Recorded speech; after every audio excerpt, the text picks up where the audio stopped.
नमस्कार। बाहर भोजपुरिया समाज और बाहर पवन सिंह का सच्चा फैन लोग। जौन पवन सिंह लगभग 30 साल से अपन गायकी और कलाकारी के माध्यम से लगातार भोजपुरिया समाज के सेवा कर रहल बानो।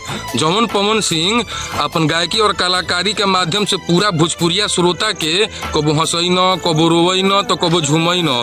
और आज ऊ पवन सिंह के एगो मस्ती मजाक के वीडियो के इशू बना के पूरा भोजपुरिया समाज और पवन सिंह का सच्चा फैन लोग ही पवन सिंह के विरोध करे लगन।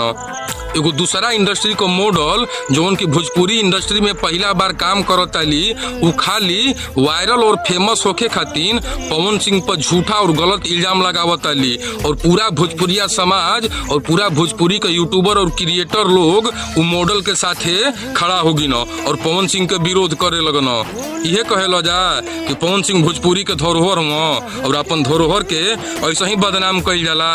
अरे मर्दे, खाली तोहन जाना के विरोध के चलते पवन सिंह जौन गलती ना कइले रहो उ गलती के भी एगो 2 कौड़ी के मॉडल से माफी मांगे के पड़ गइल। और पूरा भोजपुरिया समाज पवन सिंह का माफी से खुशी से झूम गइल बा।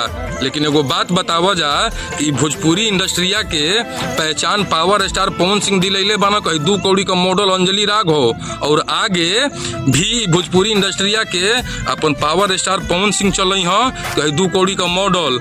एक जवाब जरूर दिया जा। जय हो पवन भैया, जय हो भोजपुरिया समाज।